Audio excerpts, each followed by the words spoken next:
Welcome back to Old Guy REI and this week's highlights from our last Wednesday Zoom meeting. Mikey's back with me. And before we get started, Mikey, I just have to say I love that shirt. What you got going on there? This got limited supplies.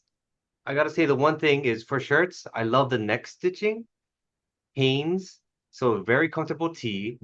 You got the Zuber official ORAAT coloring. And let me just turn around on this. The Dream Catcher. Yeah. Yeah, thanks so Yep. much for sending it. Shipped so fast, and I love it. I can't wait to rock this in Vegas. Yeah, that's cool. A couple other people got theirs. I know Jared got his. I think you mentioned John got his and they were wearing theirs today, so that's great. Um, Again, we're just trying to sell 100 of them. There's videos on the channel. I think you posted something today as well on Facebook and a few places. But we're trying to sell 100, and that'll give us $1,000 uh, worth of donations that we can give to Zuber in February for the Blind Center. So that's our goal.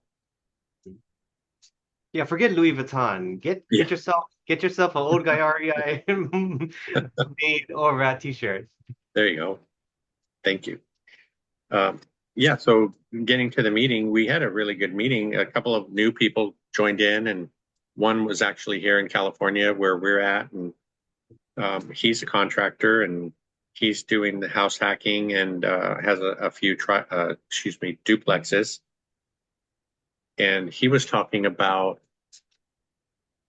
we got to talking about rent pricing because it seems like a lot of markets out there, landlords are still listing their properties with higher rents, like wish pricing, I guess you could call it. And he was saying that sometimes people, if you're familiar with California and the Bay Area, which is like Silicon Valley, they'll take their money and go. He's in Grass Valley. They'll go and buy properties and rehab them and put them up for rent with really high rents. And he sees them sitting on the market for quite some time. Um, and I remember going through that area years ago, and I asked him, what kinds of jobs were up there because it's not really there aren't any big cities in the area. And he had confirmed that most of the economy is based around tourism, and that's seasonal, so that's pretty tough. And he was also saying that he tries to rent to couples for the dual income just in case one loses their job. And he was pricing his rentals pretty conservatively to keep them full. So it was nice to meet him. And there was another investor in the Texas area that popped in, and he doesn't have any properties yet. He's looking for his first deal, but he's looking for a 3 bedroom, 2 bath in the Dallas Fort Worth area. Firefighter as well, so I know him and Mark have been talking. Yeah, he seems like a really nice guy. Hmm?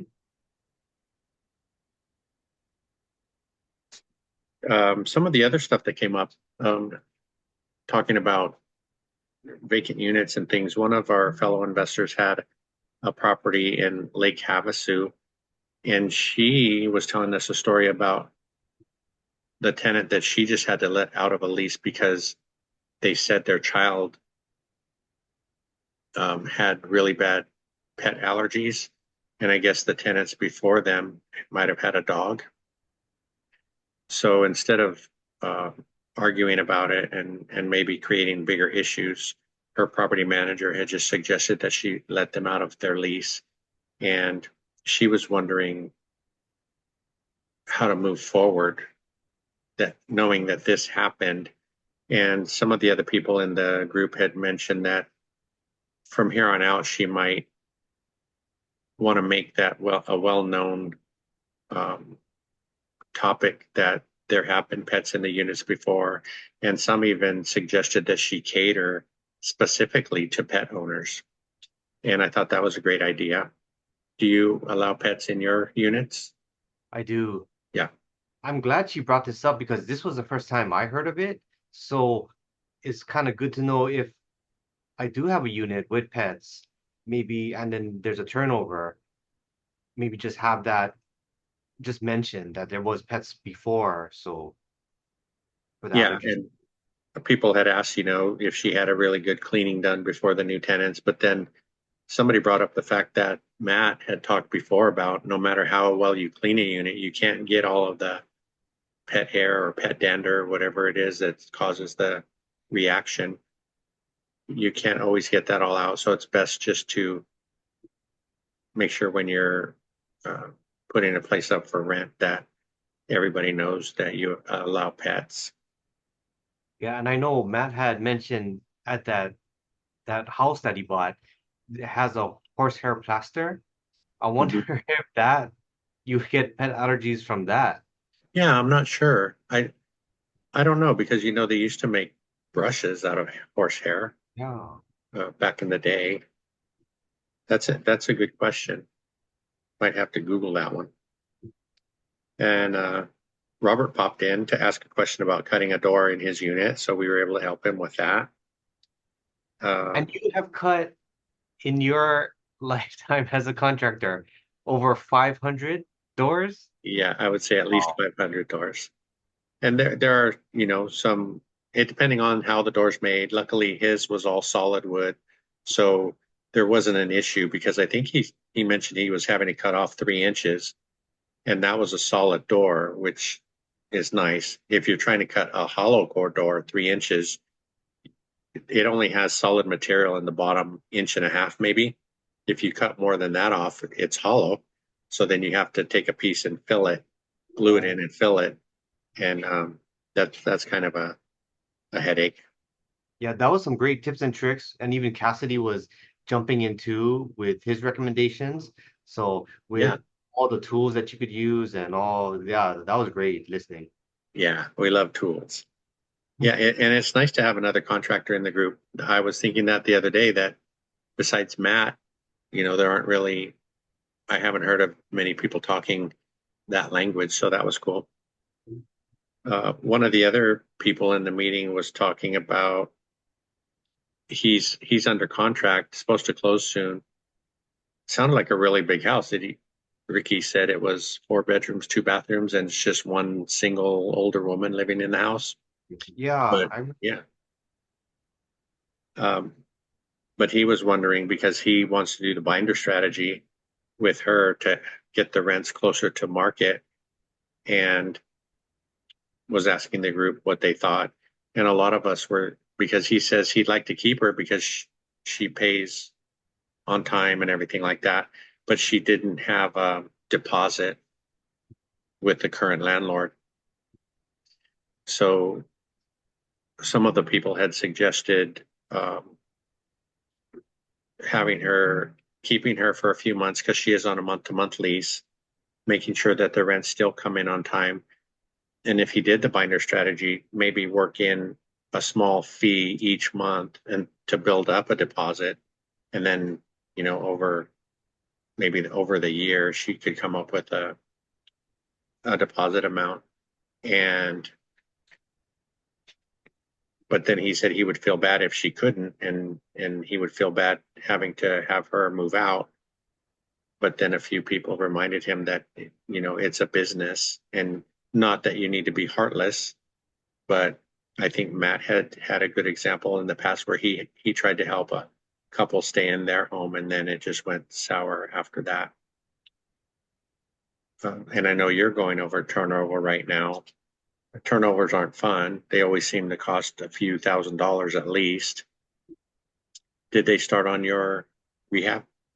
hmm So I put half the deposit down, then they're gonna go through it.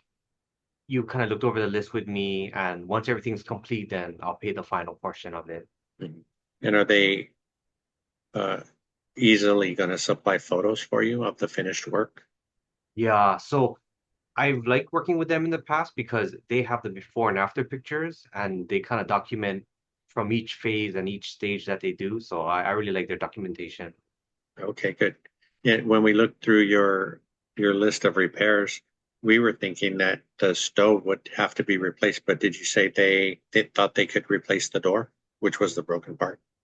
they're gonna attempt to do that. And then I said, if that doesn't work, I'll just go by mass recommendations where could we please stick to GE or Whirlpool? Hmm. Okay, good. But congrats to that investor because I think he's in his mid-20s, first property, but starting at that age, it's like he's got Yeah. so much He- compounding time. It's gonna be amazing. Yeah, he's got a good jump on it. I believe he's 26 and Wow. he was in the military. I don't think he's in the military now, but um, yeah, he's married and he's just looking to build a nice future for he and his wife. Some of the other questions that came up were, I think Esther was asking how people evaluate appreciation on properties across different markets. And it, I think, do you buy for appreciation? No, cash flow over everything. Like the Yeah. shirt says. Yeah, we're the same. And that was the general consensus from a lot of people in the meeting that appreciation is nice if it happens, but they don't buy expecting appreciation. And we were talking about the different markets, right? A class, B class, and C class. Most of us are buying, I believe, in a C class for cash flow. And we personally aren't expecting much appreciation as long as the cash flow's there. That's that's really what we're looking at when we buy. I do wish there was an easier way to get appraisal numbers online because the Redfin and Zillow, it's so inflated numbers. Then Mhm. I've looked at like Come Home, that site. I know those numbers are a little bit lower, but it's not really an easy way unless you get it appraised to get an actual number on paper. Yeah, and we've done that once before.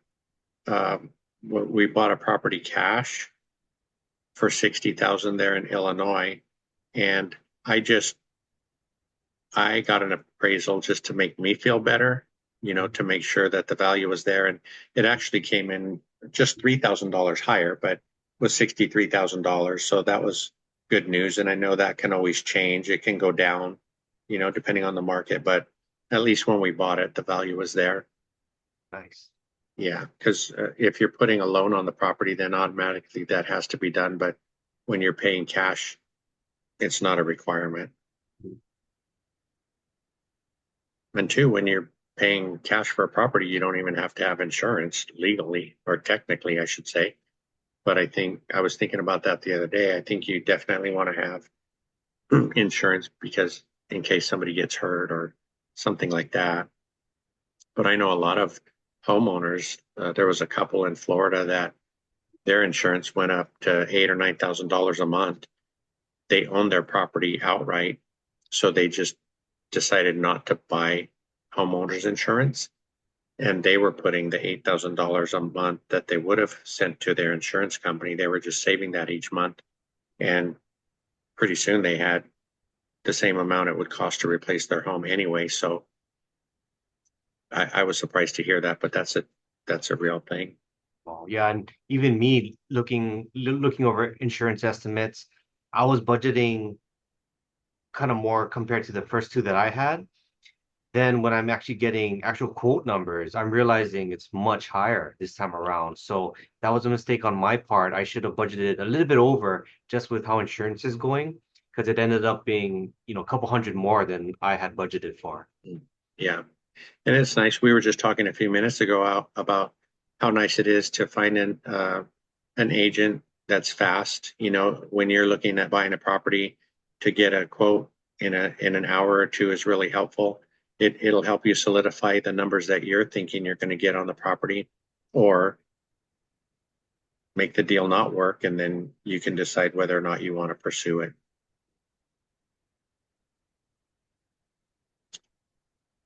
It seemed like a few of us in the group are going through turnovers right now. One of the folks happens to be in Little Rock, and she was saying it was taking a little bit longer to rent her unit than she was hoping. And she was thinking that during her due diligence, she might have missed the fact that the neighborhood in general was mostly rentals. And I know typically when you're looking at the neighborhood, it's nice if it's 50% owners and 50% renters. But if it's mostly renters, then there might be too many units available and people have too many choices. But do you ever, or have you ever, like we have our checklist, right? When we first started buying, we have a checklist and you go down the checklist. But over time, some of those things still slip through the cracks. Have you ever missed something and thought later, I should have remembered to do that? Oh man, all the mistakes. I could go. It's a laundry list of mistakes I've made, and you're right. Things do slip in the cracks, and when you think you have everything documented, you don't. And I'm still, even going through this third one, there's still stuff I gotta catch up on and get documents for. But I know Donato with Bright Investor, he uses his software to analyze rents versus home ownership in the area. So that's a good tool to have. Yeah, it seems like the right investor, and I don't know if Coffee Closers has that or not. I know they're similar, but there are a couple of other companies that do the same thing. But I've missed stuff too. I mean, for us, it's always, how's the roof, how's the furnace, how's the AC, water heater, do the sewer scope for sure. But other little things have slipped by on us as well, and it cost us a few bucks to fix that. And it was funny because we are on Dion's course call, and I was like, this third one, there's still surprises. I'm not prepared for it, so it's hard for me to adjust. And Dion says like that never changes, that never goes away. There's always gonna every deal, there's always gonna be a surprise, always something different. So that was kind of good to hear as well. Yeah, that was a good point. And you know, I guess it is very true because even though houses are built similarly, they're not exactly the same. So, and whoever lived in them treats them differently, doesn't take care of things or stuff like that. So I could see his point. Uh, and it's been a while since Chester closed on his property, but he was saying he was having trouble getting the utilities all lined up for his new place, that there's a lot of red tape and it's the companies that he has to call haven't been super easy to work with. So that's kind of a bummer because he closed a few weeks ago and he needs to get those utilities in place to get his tenant to find a tenant and get somebody in there. Um, I mentioned to him that in St. Louis it was super easy. I called 4 different companies. They were all super helpful, and we did it in like 30 minutes, all 4 of them. And how do you deal with them in Pittsburgh? So the first party management I had, they covered all the utilities, so they handled all that on their end. This, when I changed, I'm actually kind of doing that upfront work, kind of contacting utilities, arranging everything. And what I realize is different utility companies have different ways to communicate. So maybe one, I'll be on the phone with them. Another, they're more an online account. You do transactions that way. And another is maybe a mix of email and phone calls. So just trying to figure out what works best. Yeah, and you know, we talked before about sometimes, well, Dion chuckles a little bit because we're in so many different markets, but now that we're concentrating on St. Louis and we've purchased 3 properties in that market, that routine gets a little bit easier each time. But now, if you go to a different state or something, you're going to have to learn that all over again. So I think we're going to stick with St. Louis for a while, and all yours are in Pittsburgh. Yeah. Um, and then we had a good laugh with Basilio because he was talking about an appliance breaking. I think it was a dishwasher, and he thought it was hilarious because it felt to him like all of his other rentals heard about the one appliance breaking and little things were breaking in a few of his other units. But he also mentioned that this dishwasher he bought used, um, and that he wouldn't do that again because it did come with a 3-month warranty, I think, but it broke after the 3 months, so didn't do any good. And he also said he thought he only saved about $200 buying a used one. So next time he'll just go new. And I relate to that a lot because it seems that whenever there's maybe a bill, it all comes flooding out where it's that same month where all the property taxes are due, and and then it's like my car was having issues, so I had to take that in. So while I'm doing this turnover and in his third property, then my car breaks down, so I'm taking that in. It's kind of funny how all that works out. Yeah, you remind me, a couple of weeks ago, we were talking with someone in the East Coast accountability meeting on Sundays, and she was wondering if she should sell a property she felt it was costing her a little bit too much. Water heater, um, a few other little items. So some of the people in the group were telling her that since the water heater's new, she won't have to think about it for several years now. And we had thought she had the property for quite some time, but it turned out she only had it for 8 months. So we were all like, that's nothing. You want to hear some stories? We can tell you some stories. And we're Absolutely. still hanging on. So she she she felt better and she decided to hang on for a bit more. So I thought that was good. And it's nice when people aren't afraid to talk about their challenges because that's one of the things that helps everybody, right? Because if you're going through something and you think you're the only one and you're thinking how hard this is and you want to quit, then you hear someone else talking about their challenges and maybe they're not exactly the same, but the person's not giving up and they're figuring out a way to work through it. I think that's super helpful, and I'm really happy that's how this group is kind of transforming. We started by just wanting to help other investors and give them the information about what it took us to get to where we're at, even though we're still fairly new. And so I really enjoy when I hear people encouraging some other people just to hang in there and it's going to get better. Yes, it's like a badge of honor at this point. Yeah. If I can save someone from all my mistakes, I will gladly do it because it's painful going through this. Yeah. And isn't that, I mean, we always talk about that, how everybody in the group is willing to share, right? They don't, I mean, I know I don't feel bad. Some people have commented about some of the stuff I've shared in the past, thinking that it was uncommon for somebody to be that open about their situation. But I think if you're not open and telling the truth, what good is it? You know?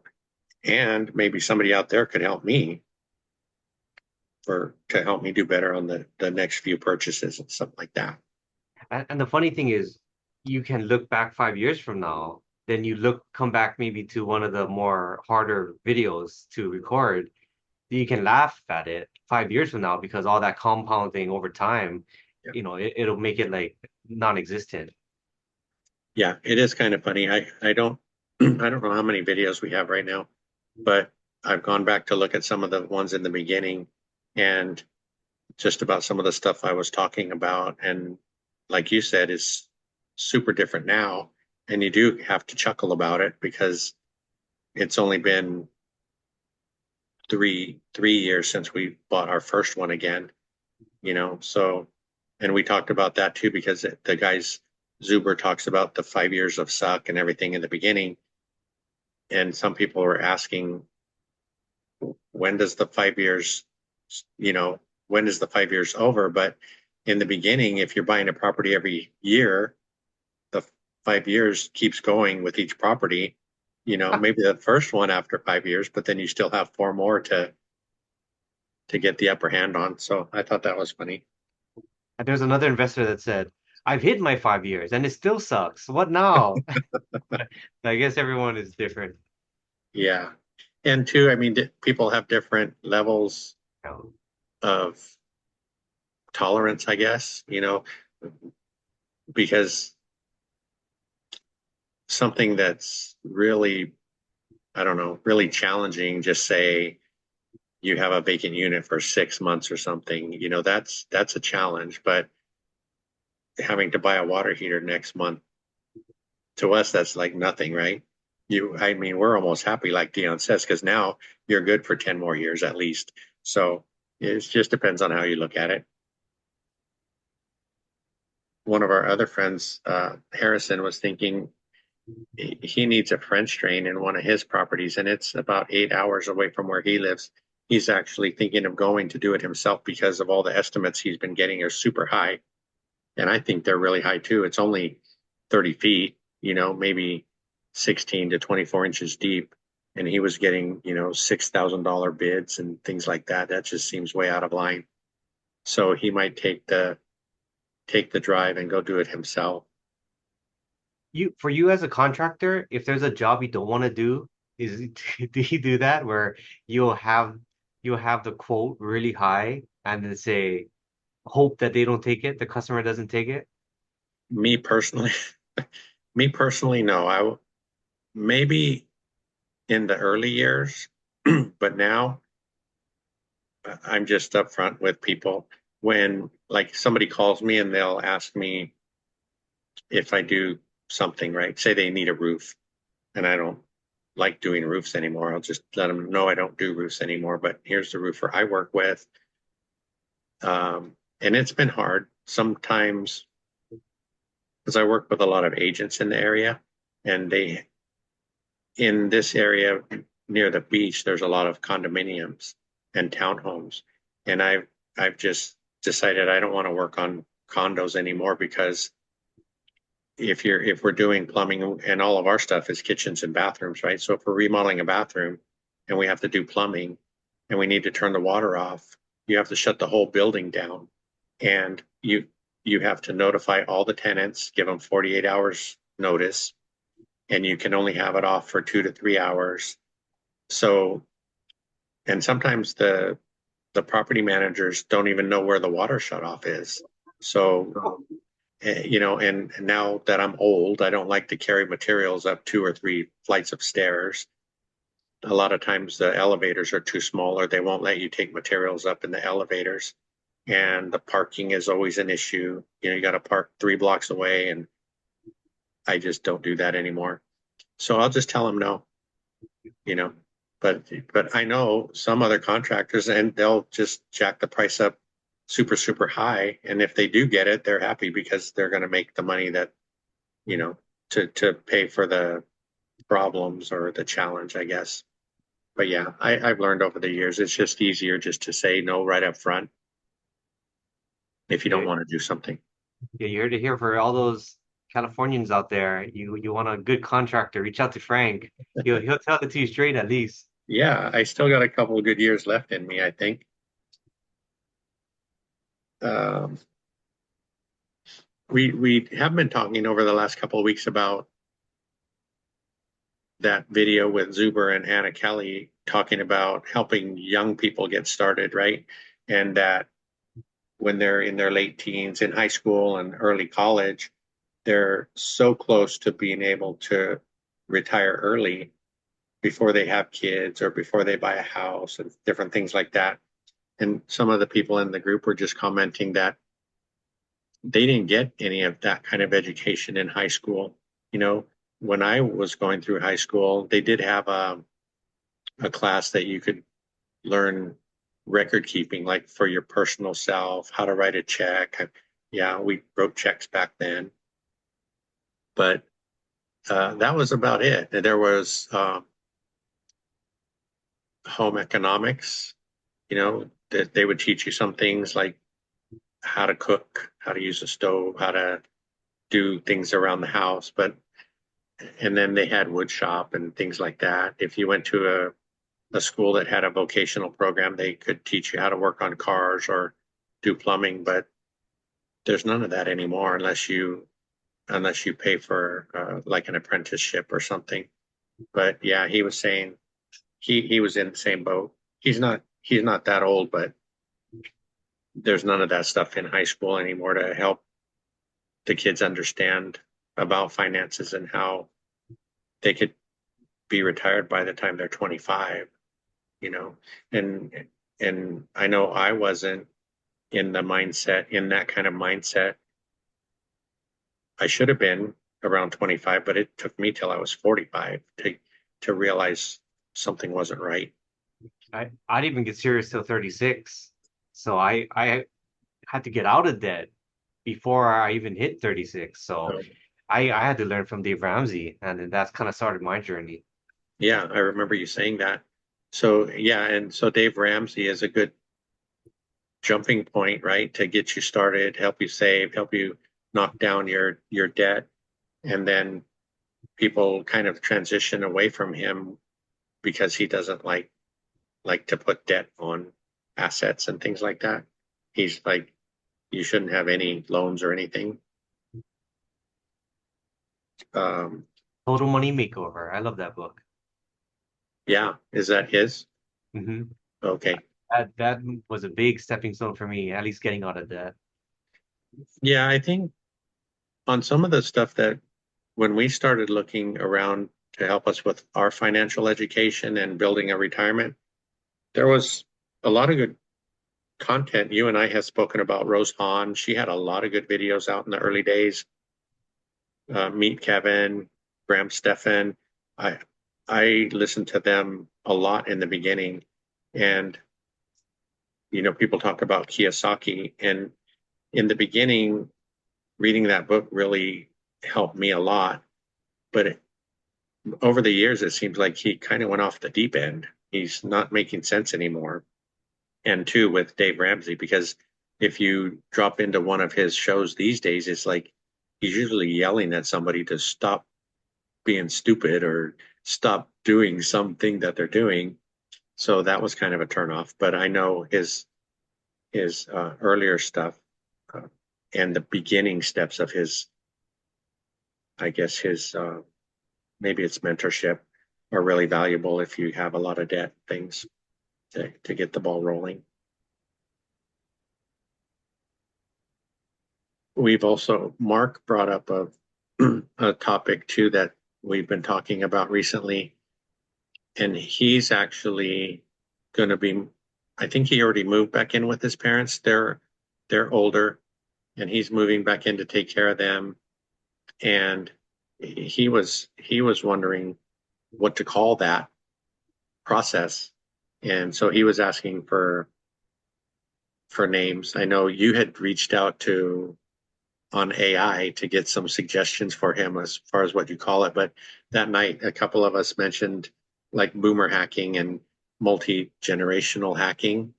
What other names did you guys come up with? I suggested dual agency hacking, Dual agency? but Mark didn't like any of my suggestions. So I think boomer hacking sounds like the winner so far. Pretty good. Well, yeah, he also brought up elder hacking, and I thought that sounded kind of criminal somehow. It's like elder abuse. And I think if he's moving back in with them, that could be elder abuse, if you know Mark. Yeah. They talked about reverse hack, brand hacking. So we'll see what he comes up with. Yeah. I'm interested to hear the final winner. Yeah. And we also talked about the Denny's midnight meetup. So maybe for those, we only went to that second one last year, but maybe kind of the details about how that all played out. Oh yeah, didn't you think it was really worthwhile? I mean, a lot of people are in bed by then, but Dion and Millennial Mike and Matt were there. Mark, the financial firefighter, was there along with you and I and a few of our other friends.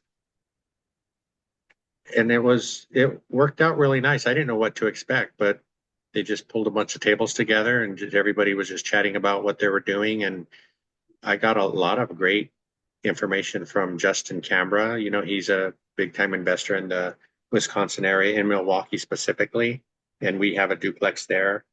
Um, so this year, Dion and those guys are going to be there a little bit earlier than last year. So I think they're going to have a couple more meetups. Last time it was just Wednesday and Thursday. and they're not going to do Friday because Zuper's event is on Saturday, and they didn't want everybody to be tired from Friday night. Uh, and we were sitting on separate ends of the table. How did you think everything went? Same. It was such good information and just being able to see everyone. It was almost like seeing a celebrity. I Yeah, was kind of taken aback seeing, when Matt walks in, I'm like, oh, it's Matt, and oh, it's Dion. But how the table was set up was Millennial Mike was on one end talking to the group. Then the middle group was Justin Canberra talking to the middle group. Then on the far end, it was Matt, Mark, All Nighter Hider, Dion on another, and PTO for life on another end. So I kind of wish we could jump to different sections of the table, but I was just happy where I was hearing Millennial Mike speak and kind of going over everyone's portfolio. Yeah, it was so much fun. yeah, it was really nice meeting everybody, and it was the first time we met in person, and that was, I think, what kind of it really solidified a lot of friendships because you had reached out to us. It's probably been 9 months now since we've been talking, and Cody and uh, Chester, just to meet all you guys in person was really, really cool. And we haven't stopped, right? We've been talking every week. Um, and Sierra was there from Homes and Hustles. I'm not sure if she'll be there again this year, but that was nice to meet her in person. And the guys we're talking about, the three big guys we're talking about, maybe next time they will rotate seats throughout the evening. That way the conversations kind of get mixed and have more value even instead of one I love person. I love that idea. That's the one thing I wish I could have talked to everybody. Yeah. Yeah. But So I think they mentioned it. Hopefully we might have to remind them that they said that. So this time they'll do it. But that was a lot of fun. And so, you mentioned and just like we are, we're gonna fly in early. We're gonna go in on Wednesday, so we'll probably get to attend two of the Denny's meetups this year. And we're staying a day late. We're leaving Tuesday since Valentine's Day is on Friday and President's Day is on Monday. We figured that might be a little bit less expensive on flights and hotel stays, maybe. I was able to book my flight all on points.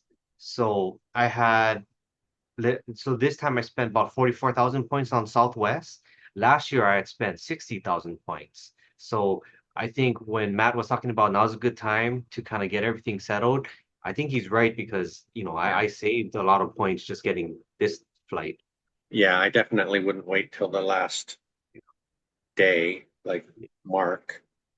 But he was saying, so that's when you think about the points, that's about a $200 swing, right? Because I think 20,000 points is equals up to about $200. Hmm. And I had I was missing about 3,000 or 4,000 points. So I just paid on Southwest. So the points was like $44. And then I think there's a tax fee or government fee or something that was $10. So I was able to get the flight for $55, which I thought was great timing. And I'm happy with that. Yeah, yeah, that's really good information.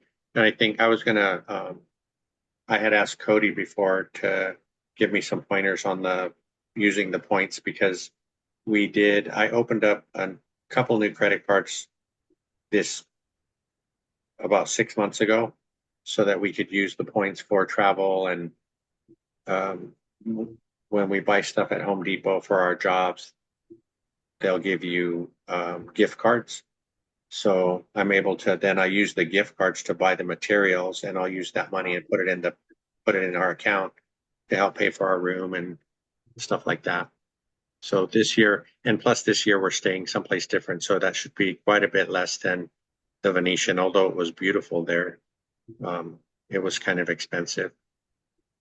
Yeah, props to Cody because Yeah, he knows how to use the point system, and I've been trying to follow in his footsteps and try to learn how I can manipulate the points that way. yeah, yeah, that's great. And I'm really looking forward to that. It's still, what are we still, 5 months out? Yeah. Close to 5 months. Yeah, but now it's going to start moving faster, I think. So if anybody's thinking about getting tickets, they should get them right away.